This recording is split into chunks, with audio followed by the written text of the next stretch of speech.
Welcome back, folks, to episode 150 of the Running Man Self-Regulation Skills Project podcast with me, your host, Dr. Armando Dominguez, PhD in health psychology, licensed professional counselor, and an adjunct professor at a local community college. And what we're going to be discussing today is the application of self-regulation and the lessening of suffering. Suffering in one's life can largely be avoided. Now, this is something that is usually attributed to be a Buddhist principle, but it's not exclusively something within the realm of that, philosophically nor religiously. But I will point out that the more we're able to gain skill in self-regulatory practices that limits our level of stress during perception of stress, experience of stress, then our suffering as a result will be less. Pain can't be avoided. Pain is part of life. But suffering, at times, is a choice. If we look into our own experiences of our lives, often we are around people, whether it be family, whether it be ourselves, or even those that we work with or those that we meet out in public at large.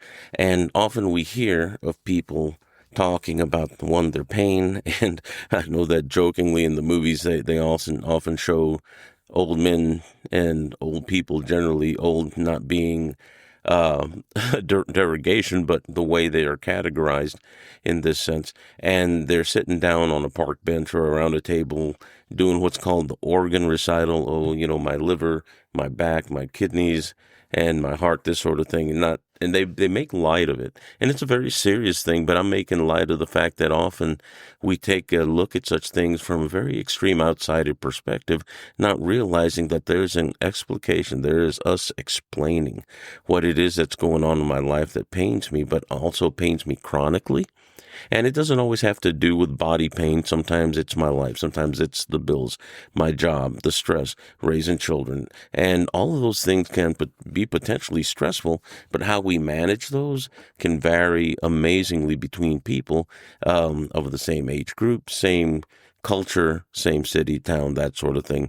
Some of it's more acceptable and sometimes less. But often stress is the driver as to how we respond versus allowing us to respond and mitigate the effects of the stress that motivates or drives us to create whatever things that are behaviors that we change our stressors with, whether it be quitting a job, raising children with a heavy hand, or for that matter, being disciplined and calm in the arrival of whatever stress that may come and doing the best we can with the least amount of negative personal effects.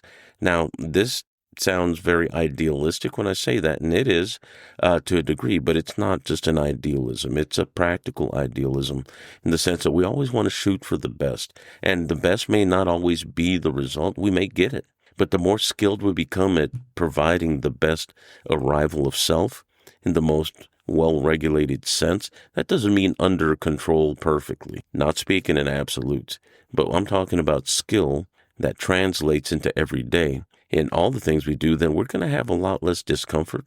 We're going to have a lot more choice in the matter, in the stressful event that's occurring. Because if you remember, the Running Man model is based on one very foundational fact, is that whenever we stress, heart rate goes up, breathing changes, and we become skeletal muscle dominant, which means blood flow goes there primarily if we're under threat or in fear of some sort, or shock, and the blood flow leaves intestines and stomach, that sort of thing, no longer resting, digesting, but primarily the part that I pay attention to most is the hemodynamic function that's going on in the brain.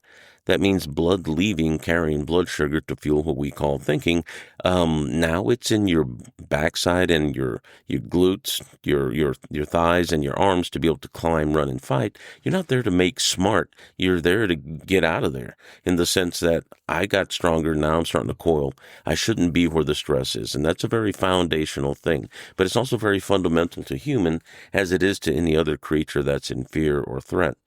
Now, you may say that regular life, assuming there isn't a predator out there trying to harm you, is not threatening to us that way. Well, in some senses it is, in the way we conceive of it, especially the stress that comes with having to pay for electric if you have children in the house and you don't have the money to do that, and it's going to be freezing tonight. Now, that's a very heady perspective, but it's also a very realistic one. And I want us to pay attention to that, because those things are threat to health, threat to wellness, threat to existence, definitely threat to our sense of composure, or a sense of safety of not only self, but also the integrity of family.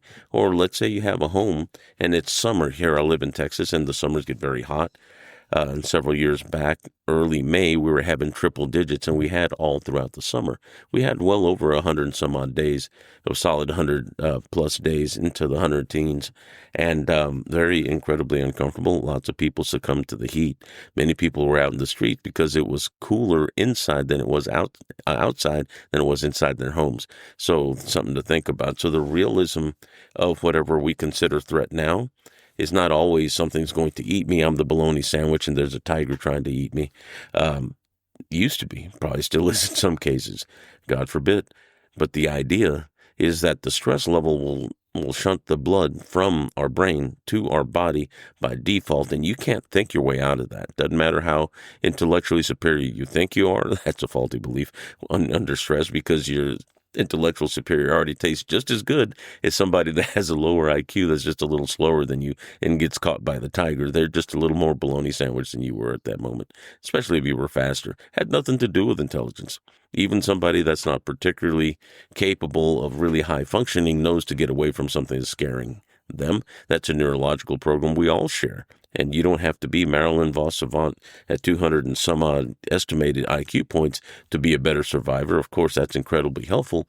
But the assumption that you can use that level of intelligence, the fullness of your endowment of intelligence, is assuming this, that you are safe, that you are not under threat, that you don't feel in danger. Those things happen. But whenever we're dealing with, let's say, existential threat like that, it seems a lot more dramatic, more realistic, and almost heroic in the way that we would retell it if we survive it. The organ recital, chronic, doesn't sound so heroic, but it's an equivalent to, I survived the tiger attack, I ran, and poor Timmy, he was a little slower than me, and yeah, they ate him. That doesn't sit well with us. It's not a pretty picture, but the fact of the matter is, whenever we're talking about our chronic day-to-day stressors, it's the equivalent to that in a large way. And we have to respect that. Don't lessen it or minimize it. We have to recognize it because it still stresses our body. Now, the reason I'm using this as an entree into my talking about the running man model, the human stress model that I teach, and the book that I have coming out here soon, and it's not about selling the book necessarily, but giving you the idea as to why I put this methodology together. And it'll help you understand, even if you don't get it from me, because it's not exclusive to what I do. What I do is good and works really well. And I put it together in a manner that I will tell you that many clinicians at the level that I work don't have it. Some do have the information, but it's disparate and disconnected, and often gets reduced down. In a clinical sense, I've seen where people give you a worksheet. Here, I saw it in a book, try this, experimental, and I don't like that approach.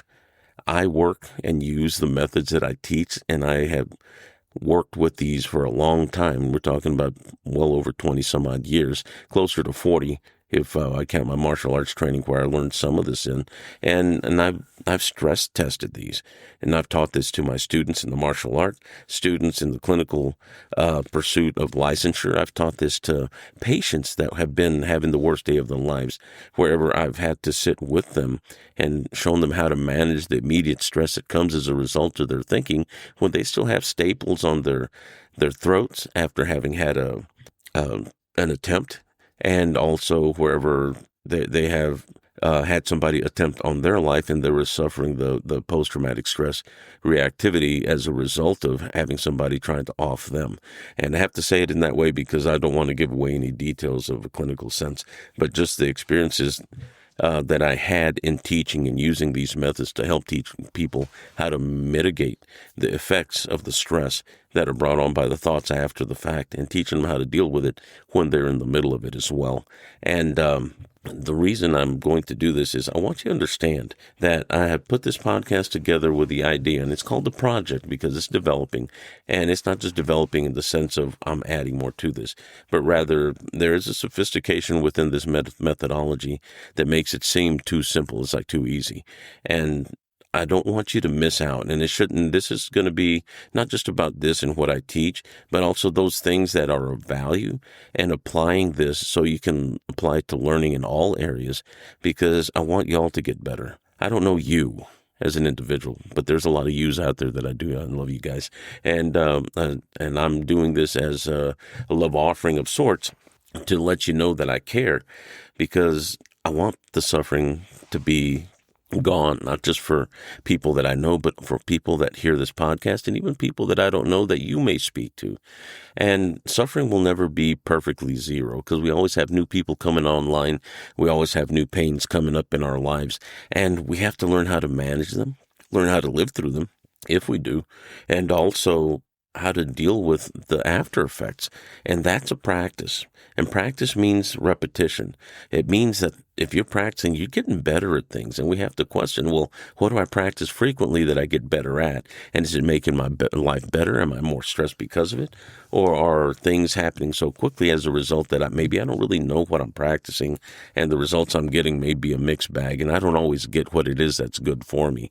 And those are self-directed, self-reflection questions that I'm asking, and I'm putting them out there because I want you to know that this is part of the process of self-regulatory skill building, in that we have to self-reflect a little. It doesn't have to be going through the mud and doing a counseling session with yourself every day, but questioning the reactivity and the results of my behaviors and what causes my behavior when it's happening, so I can learn to get better. You don't always have to get into the depths of PTSD or remembering how you got traumatized to change how you react and respond. You don't have to, because often when you have the response that comes up, the PTSD response, for instance, the anxiety panic response, the fear response, we don't go into fullness of the memory, but sometimes it's just something that's very similar that brings that up, and our body automatically goes into protective mode because, oh, that's close enough. The color's black. There was black whenever I got hurt. And we don't consciously think it this way. This is very subconscious.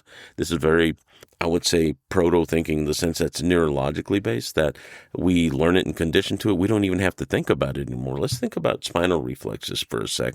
And these aren't spinal reflexes. These are conditioned, mind you. A spinal reflex is something wherever you have the pain withdrawal when you touch something hot, your hand is moving back towards your center, towards your chest, pulling away from what hurt, before you ever have a thought where you can label and name it. That's happening at the brainstem level, at the spinal level. Signal goes out, comes back. It doesn't even get to the conscious part before you even realize your hand's already been pulled back, and then you start having pain, and then you start making noise and dropping the F-bomb and God knows what else whenever we're hurting. So that's a level of biology and physiology we're talking about. Now we're talking about the condition level, the next level. This is the practice level, wherever we start doing things, and then our body starts doing it, what we would call second nature, automatic. First nature is spinal reflex, no think. You can't think yourself to a faster spinal reflex. You just can't. It's just automatic, and it's one of those sub-programs that runs like how your heartbeat and your breathing and your body temperature is regulated. You can get some skill and regulate temperature. That's a super high yoga thing. But fact of the matter is, you can't stop spinal reflex of anything. That's just going to occur till we're no longer living, no longer have, in quotes, a spark that animates us. So the next part has to do with how we respond based on practice, how often we've repeated something. And whenever we're thinking about, once again, spinal reflex versus second nature, first nature's reflex, once again, and automaticity that occurs at the autonomic levels. And this is the cerebellum that runs and fires that little hamburger part in the back of your brain. That's your brainstem area. Now, this isn't a thinking part that's non-thinking. The thinking part that conditions to the part where there is no think that occurs after the fact. Like whenever we start riding a bike, every little thing we have to keep our mind on. We're herky-jerky and twisty-turny and falling down frequently and wrecking into things, and we tend to turn the handlebars of the bike in the direction of where we're looking, and then all of a sudden we're steering that way and crash, not meaning to, when we're really just trying to look out and not hit it. But the more we focus, just like a NASCAR driver, they tell you to focus in the area you want to go to. You look at the wall, you're going to run into the wall. You look on the left-leaning turn, then you're going to be on the left-leaning turn as appropriate. And that's a cool thing. Now, the important thing to note is that through practice, we learn how to do this and we make adjustments, and they seem preternatural, almost above what we would naturally be able to do, because we get so comfortable with it. We're starting to be able to allow the movement to happen on its own. The body drives it, and based on our perception. And then we have this conscious quality that occurs during that, where we could hold a conversation, maybe drink a soda pop in the middle, and maybe even just kind of pick our nose while we're doing all these things at a high level of skill. And the term here, that's the important part, is skill. The repetitive result is going to be that skill development over time if you repeat that behavior, especially if you do it at a level of correction that is not only efficient, but also provides an effectiveness. Then that very simple action of just barely twitching on the wheel a little bit, not really pulling hard, but just gently guiding a little bit and keep you on that left turn if you're doing NASCAR or wherever we start allowing our body to relax, and then we can turn our head left and right when we're riding a bike rather. All of these things become much more simple and easy to do, but they're sophisticated. They're very simple actions, but they're sophisticated. Sophisticated in the sense that we don't have more techniques layered upon layered upon layer. People get stuck in the technical and not allowing our body to drive, and then you're always going to be stuck in your head, and you don't get really skillful that way. You just become a junk collector of sorts. This is something that's replete within the martial arts where people jump from style to style to style, saying, well, I got this from here and got this from there, but it doesn't all work together very well. The methods are sound and good, but they can't put them together to save their backside, nor to teach somebody to save their own backside where it counts most. And this is where simplicity is best.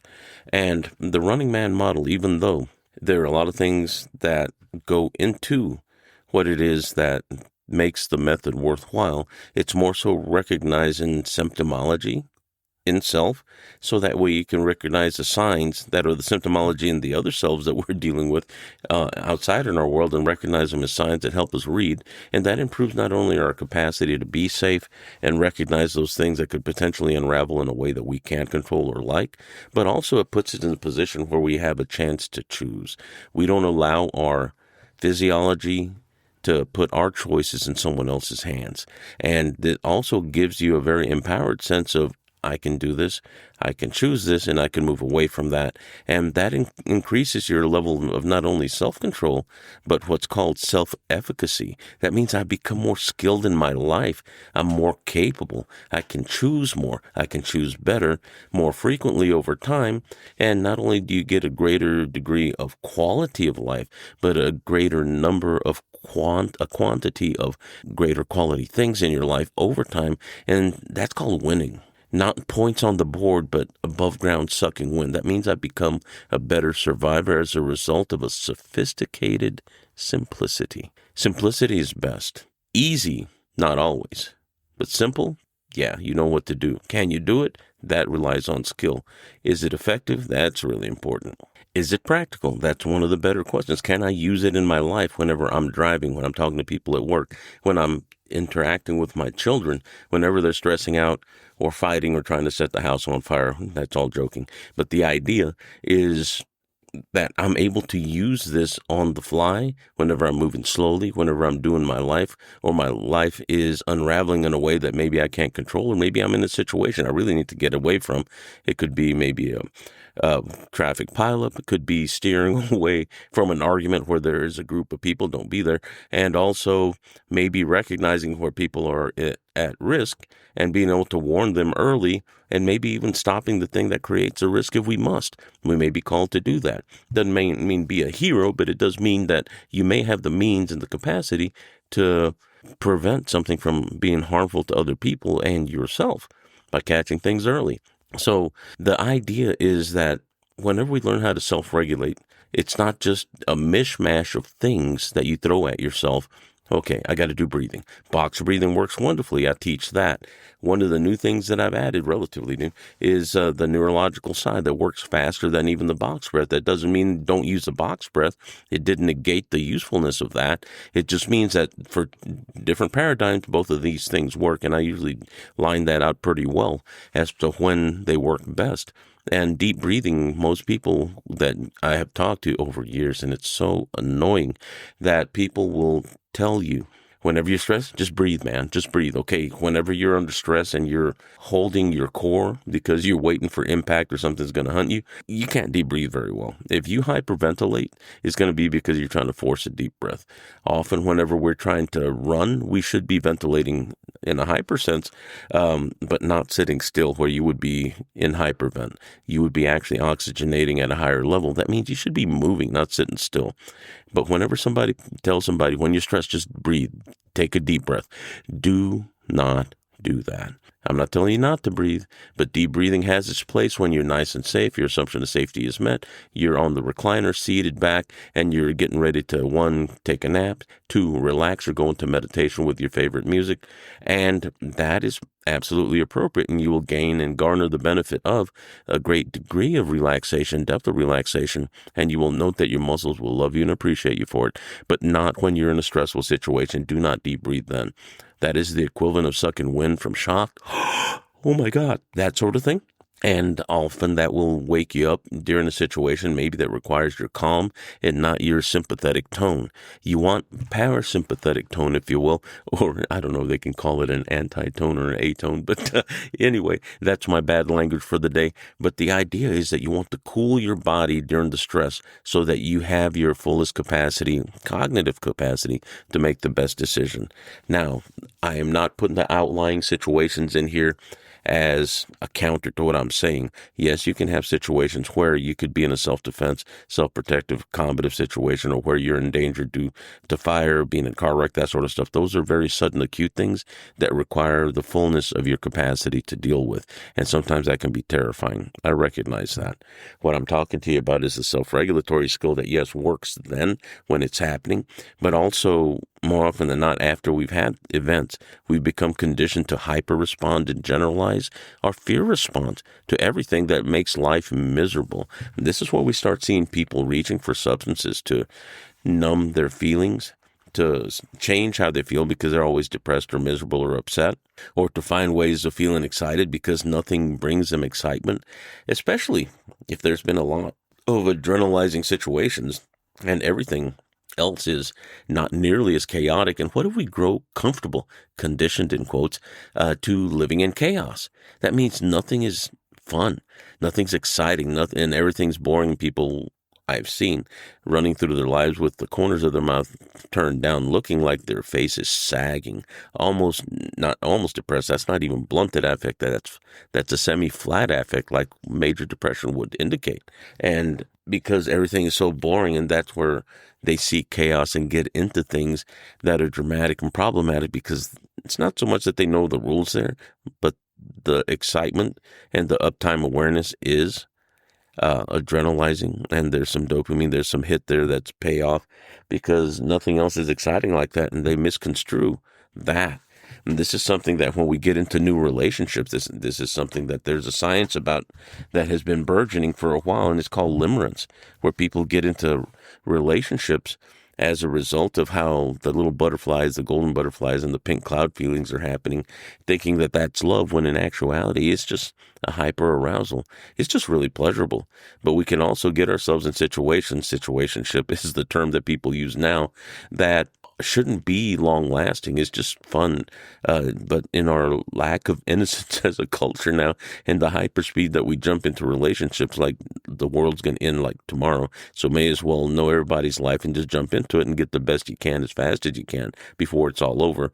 And there's this assumption going in that it's not going to last anyway. And that is a very terminal perspective, but it's also a very deterministic, this is how it's going to be perspective, which means that there's no sense of we can get away from this. So if you do have the serendipity of running to something where you can get into a relationship, have fun, enjoy yourself, and get yourself the benefits of what a relationship otherwise long-term would have happened in a more protracted linear sense, but in a period of days or maybe even hours for that matter, then you've done good, because you got your dopamine hit, you got your payoff, and you can say, hey, I was in a situationship/relationship, and this is what I got. And the problem is often, whenever children come as a result, it gets very complicating, especially if somebody wasn't ready to parent or become a parent or want to be a parent for that matter.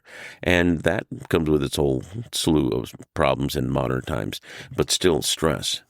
So what I'm going to point out next is the fact that whenever we have those second nature responses, it's because we've practiced them. If I've been chronically in a stressful situation and chaos is my norm, you've been conditioned to expect that to be your normal. Not that it is, it's not good for you. There's still cortisol effects. People that come up in situations like that often have substance use issues. And if they don't, the families that they came up in did. And sometimes it takes a great act of courage and will to rise above and out of that, to break that pattern. And that is incredibly, incredibly important to note. There's a lot of people that extricate themselves from that and promise, I'm not going to be my mom, I'm not going to be my dad. And in that very same space, they don't want to do that to their children, but yet because of their conditioning, they do those things to their children. And not meaning to, not wanting to, and it breaks their hearts, but it also hurts their little ones, hurts the family members and the people they're around. They're hard to be around because they don't see the forest for the trees, the forest being the level of stress they're in and how stressful and stressing they are to be around because they can't regulate themselves. This is not talking bad about people. This is the reality of what self-regulation is and why I do this podcast, because life is uncomfortable. People live through uncomfortable things, but it doesn't mean they should be thrown away or should be set aside, but rather we should embrace them and love them and be kind and compassionate and provide them the help they need, even if they don't want to hear it the first time. They may not hear it the second time. They may turn their eyes up and say, will you stop telling me about this? But let them know, hey, I care about you. You may not want to hear this again, but I'm telling you, this is what I see. And I'm not telling you to make you feel bad, not judging you. This is just what it looks like, and we don't like what it looks like. And it's like being a mirror. Sometimes the mirror gets a bad rap, and sometimes the mirror gets broken because people can't stand it, or they throw it away, or they move away from it and no longer look in the mirror because it's too painful. So we have to be graceful when we approach, but we have to be consistent to be able to be there if somebody needs help. And we can't encourage somebody to change their mind because then they'll take it like we're trying to manipulate them or brainwash them. That's not it. This isn't brainwashing. This is, let me show you how to stress less so you have more comfort and you keep your mind and your choices and your life decisions yours. You don't let other people make them for you because people see you coming down the pipes, and anyone that has predatory qualities that will try to pick people up, not unlike child predators or people that get folks into human trafficking, they find the people that have trauma markers. And I myself have experienced things wherever people have taken advantage of me as a result of my fat, dumb, and happy look, and have been taken advantage of before in the military many years ago, just because I was brought up. And this isn't a knock on my parents. I love my parents, even though they've passed and rest their souls. I love them. But they always taught my sisters and I to respect our elders. Nothing wrong with that. That's an incredibly useful and actually respectful way of being. But this one guy that I had known in the military, I was 21 at the time. He was a bit older. He was probably in his 30s. Little did I know until weeks later that he'd been kicked out of the military, but he asked me for $100. And mind you, this is circa 1986, 86, 87, 86. And I was pissed. I was upset because he caught me on payday. He was hanging out by the bank. He was asking people, I guess. And I was the fool that said, yeah, I'll loan you $100. Back then, that was huge money. I was making $900 a month. And that means that I gave him almost a tenth of my pay. And then I was looking for him and I was asking, hey, where is this guy at? And I'm not going to give the name. Where'd he go? Have y'all seen him? They said, oh, him? No, he got processed out of the military because he was taking the paychecks. We were getting paid in paper paychecks out of the mailboxes and cashing them. When I heard this, I was beside myself in anger. Once again, that was $100 was a lot at the time. And I knew that it was never going to come back. And I was angry. I wasn't just angry, but I started having anger brooding within myself for several years every time I would think about it. I wouldn't say it was traumatizing, but boy, I tell you what, I would get irritated when I think about it. And I felt insulted. I felt hurt. I felt stupid. All of those ugly names that I called myself for having trusted him, not realizing. Once again, probably the cheapest lesson that I ever had as far as cost-wise, to learn a very, very deep lesson that not all people can be trusted just simply because they're elders. And I started questioning and realizing there are a lot of people that I was made to bow, and not kissing the sacred cow, but rather bow in respect, that were drunkards, that were drug addicts, that were family members that made me feel awful. And I just remember the awful smell of alcohol in the breath when I was like 5 and 6, and shaking hands and trying to be respectful. All the while, my parents trying to teach me a principle, but all in the faces of these people that were addicted to alcohol, among other things. And that was like very disconcerting. It took me a long time to tease that out, but very important to point out is that often when we have situations like that, it hangs around. And we have to learn how to regulate those things and know where they come from and realize that we're not fundamentally at fault, but there are people that are fundamentally out there looking for our weaknesses. He saw me coming down the turnpike. I apparently just fell off the turnip truck, and he's like, hey, there's a sucker right there. And I was the sucker. And you know what? That's okay. Learned the lesson. Took a while, but you know what? I got it. And the important thing is that just that way, we have to realize that self-regulation helps us not give those signals of vulnerability, or else we do get picked off. And there were times that just because of my innocence, I wound up putting myself in situations that were compromising or potentially dangerous, and they didn't turn dangerous, mind you, but they could have been. And there are some that probably could have cost me my life, not knowing any better, or the lives of others for that matter, because I just happened to be there or acting in a way that I assumed things were going to be okay, not knowing that I was putting people at risk just because I was having so much fun. And here's some important things. What I want you to know is that this running man model works well, but it's founded on one thing, and that's the KISS principle. And I don't like saying this out loud because often people get very offended in these days of what we would call hypersensitivity. But originally, KISS basically says, keep it simple, stupid. It doesn't necessarily mean people are stupid, but sometimes we do act in a way as if we're uneducable. Now, KISS principle, keep it simple. And that's really what we have to do whenever we're learning good skills, new skills, useful skills, especially life-preserving skills such as self-regulation, and also life-engendering and quality of life-engendering skills like self-regulation. And this isn't about being a junk collector. This method is not about, in the way I teach it, it's not about adding layers upon layers upon layers of new things, different things, and they're disparate, disconnected. But boy, it sure looks good because we kind of tacked them together with duct tape, and it looks like it's sticking, but does it work? And I don't do that. And there's not a reason to do that for yourself, and nor would I teach something like that, or I wouldn't put my name on it. Now, the important thing is whenever we teach ourselves, we have to realize that anything that we do is motivated by like and desire and an outcome, an idea of an outcome that we're trying to get to. And if getting better quality of life is important to you, this model can help you. And this isn't me being a commercial. I'm just telling you this method is simple, it's easy, but it's also practical. And I'll give you an idea as to what it is that I'm trying to share with you.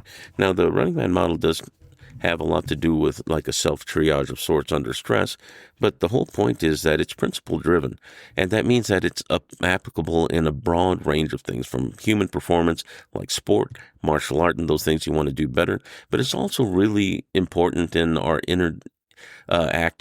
interactions with other people day to day, our relationships, how we communicate, and also how we have people communicate with us, and also how we raise our children to communicate and also be aware of their own selves and how to self-regulate and not haul off and just fall into a tantrum state and never grow out of it into their mid-20s. And we've seen some of that, and you know how ugly that looks. But it's principle driven. Not only that, the foundation is very applicable, and the foundation starts with learning about the blood flow, also learning how to manage the breath, how to recognize the stress and tension in the body. And people that have anxiety and panic are very well aware. I'm not teaching you anything you don't know, but applying that awareness in a way that it becomes useful to you, then it's a tool. Now you know not only the what's happening, but when it's happening and what you can do about it without getting bogged down in the higher cognitive function that by that point is being hijacked, in the sense that your fear is now using your ego mind, your higher level cognitive process, to tell you a story about what it is, what to do, and the meaning and value. And don't trust it. Don't trust it under stress. Trust yourself to be able to manage yourself first before you start making judgments, before you start making narratives, before you start telling stories, because I can tell you, this is one thing I can't guarantee you, that is probably wrong. It's probably inaccurate. It's probably based on an assumption that went through the filter of your emotions and your fear at the moment, and you're not thinking straight. When you lose your mind, that's really what they meant a long time ago, but they didn't have a better way to describe it. I'm sharing the better way of describing it so you not only understand, but you're able to speak it and add words to those visceral experiences that are hard to explain to somebody. Now, the next thing about this is the applicability. It applies generally across life, because anything we do is a measure of stress that we're experiencing. It's an environmental irritant that creates either change or evolution, if you will, but also it's one that can cause us to overcome because maybe it's fun and useful, or maybe it's worthwhile that I might challenge myself to want to do to be able to get, let's say, said skill or whatever object I might think is valuable in my environment, but also environmentally within us, it changes us. So it's very applicable in learning how to manage ourselves to be able to be the better product whenever we want to be a better partner, a better dad, a better mom, a better grandparent, this sort of thing, but also a better performer, maybe a better coworker, a better friend. And those are some really important things. Now, this is practical. You can use it in your everyday life. You don't have to change your life to make this work. This will work and it will change your life if you want to do that. So self-regulation makes the biggest difference in the quality of life that you get and the quantity of life that you get, and also the quantity of quality things in your life over time, to where it starts looking like I'm winning in my life in a good sense. Once again, not points on the board, but above ground suck and win, being a better survivor in the truest sense of the word. And also on top of that, it's easy to teach. I like this because it's not overly involved. It doesn't have jargon, heavy terminology. It's pay attention to this, pay attention to that. And this is when we use it, try to use this, try to do that. Think about your thinking sometimes, self-reflection. But it's a system that is very well suited to somebody that's needing to learn stuff fast. It doesn't take long, but it does take practice. I'm not going to lie to you. The more often you practice, the greater skill that you gain. And anything that we practice, and I'm going to put this in a very common perspective, anything that you practice, and let's say repeat, let's change the word to repeat, and let's think about Netflix and chill. Everybody loves to do that. I never have, but I have binged a couple of shows once in a while, and I didn't even have Netflix, but I borrowed someone else's. That was kind of fun. But the idea is this: anything that you do, anything that you repeat, you're laying down synaptic track. That means you're making nervous connections to recognize, especially if it's payoff dopamine. This is fun. Popcorn, family time. Wonderful. But whenever you're doing something repeatedly, you start to seek that. Whenever you experience chaos and drama, and it happens, even though you don't want that, but you experience it, and then you realize that everything else is boring, you have laid down synaptic track. But not only that, those synaptic tracks are protected over time.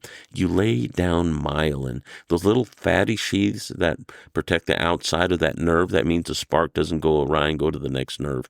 It goes down that one faster, more efficiently, and you develop quite a few of those. Then now you have a superhighway with less resistance. Okay, highway track 1 is blocked. I'll go 2, 3, 4. And there's 10 more. Just in case, if those get shut down because of construction, the other ones are going to be available. So that means less resistance to signal, faster jumping into those things that may or may not be good for you. Absolute neuroscience here. Once again, I'm not going to get into the jargon, not necessary, but if you understand the idea, you can use this to make the biggest difference in how you feel, how you do, how you perform, and how you interact in your life. So it's very important that we think that whenever we move, often whenever we're in pain, pain is a motivator to make us seek that makes the pain stop. That's hedonic. That's absolutely human. That's animal that lives, that says, I don't like that. That hurts. And let's find something that tastes good, feels good, or wants to mate with me, because that sounds a lot better than getting hurt or dead. So that's our natural tendency. Not that sex drives everything. It can in some cases, and I'm saying that jokingly, throughout the animal kingdom, but the human kingdom as well. That can become distorted because there's such a big promise of payoff as far as the immediate pleasure. But then, of course, later after the fact, you have the responsibility if someone gets pregnant, for that matter. So we have to keep things in context. So what does this have to do with the Running Man model? A whole hell of a lot. And I'm saying it that way because everything that we do requires 1, attention, and 2, arousal. But 3, if it becomes hyperarousal, then self-regulation becomes a very important point. No matter what you do, it could be school, study, it could be making a decision whether or not you're going to marry somebody or not, or if you're going to leave a relationship or a job or change sports for that matter. Those things will engage us for a time and cause us stress. That doesn't mean that we shouldn't have stress at all, because we do have good stress, eustress. But those stressors that cause us to grow are necessary. But we don't necessarily have to suffer if there is mental, emotional pain, even physiological pain. We don't have to suffer. Pain happens. That's life. But we can alleviate suffering. Suffering is unnecessary. Suffering is wherever pain takes us into a tangent where we start seeing things like people over-medicating accidentally, or where we start seeing injury of a very terminal nature, and I'm not going to name that today. But here it is. The self-regulatory skills help minimize that. And we have to understand is that our natural tendency is to preserve ourself. Then we have this higher cognitive process called our ego that is that self-image projected that we in our mind think we're projecting. It's not how they see us, but they will often take shots at us, especially we get a little uppity or we start getting a little big for our britches, as they say here in Texas, and then we will get taken down a notch. We'll get cut down a bit to keep us in place and keep us humble, not to keep us smaller or less than, but rather to help us relate in a humble way, to maintain our humility. And one thing I'd like to point out, this is something that one of my sons, wise behind his years, still a little wet behind the ears, but wise behind his years, mentioned that whenever people get egotistical, it's like a balloon. I love this metaphor. And the bigger the balloon gets, the more air it gets within it, and the more inflated it is, the more the structure becomes compromised. It no longer has structural integrity. It gets stretched out beyond norm. And somebody comes along and pops that, boom. There's a lot of pain, but nothing was really lost in the sense of physiology, physical, other than the pain of the belief being exploded, and there's nothing left but there's so many pieces of balloon looking like a broken egg somewhere. But the idea is just that it's an idea, but yet people relate with that in such a big way that people no longer are here as a result of that because their egos were broken and that self-image was so real to them, not realizing in the process of becoming overbearing that they were actually just building an idea and wanting people to believe it. This is where we see a lot of elevated voices and yelling and bravado, and where we see evangelical types practically at the top of their lungs, as if somehow that's going to make people believe. Some people do because they don't have a sense of center. And just because somebody is loud does not make them accurate, doesn't make them cool, doesn't make them correct, certainly doesn't make them accurate, and doesn't mean that they'll all of a sudden care about you because they're shouting from the top of their lungs, regardless of what the message is. So this is part of the self-regulatory thing that I like to teach, to make sure that we don't get stuck in ego, realizing that ego can get hijacked by our physiological brain and cause us to have some insane messages that come up that we take as true just because of the intensity of the moment or because it came up, when in actuality it's just us shouting and yelling with bravado, help me, I'm out of control, I don't feel safe. And they're trying to convince people that they are what it is they're saying, but when in actuality is they're really trying to convince themselves because they feel so weak and vulnerable. And that's a very scary thing. But these are the things that the self-regulatory methodology I teach helps alleviate. It's a simplistic system, but it is sophisticated. Simple in the sense that it's easy to do. And it's, in remembering, easy is not easy when it comes to repetition, but you must practice. No lies there. But whenever we want self-regulation skill, it's worth it to do things to gain the benefit of better health, less stress, and also higher quality of life. And that's where I'm coming from today. And I appreciate your time. It's been a long podcast, but that's okay. I wanted to put this out there, that I also want to share it with y'all, because I also know that y'all have been listening for a time, and I appreciate your listenership. And when this book comes out, I will let you know on the podcast. It'll be out on Amazon soon. It's going to be The Running Man Model, and how to manage stress in the face of fight, flight, and how to make it work now. So look out for that. I would love to have your patronage, and thank you for listening to me this Sunday morning. If I sound a little odd, it's because I have a stuffy nose. I apologize for that. But if you have any feedback, please send it to the email at runningmangetskillsproject@gmail.com. I'd love to hear from you. Take care. Walk well.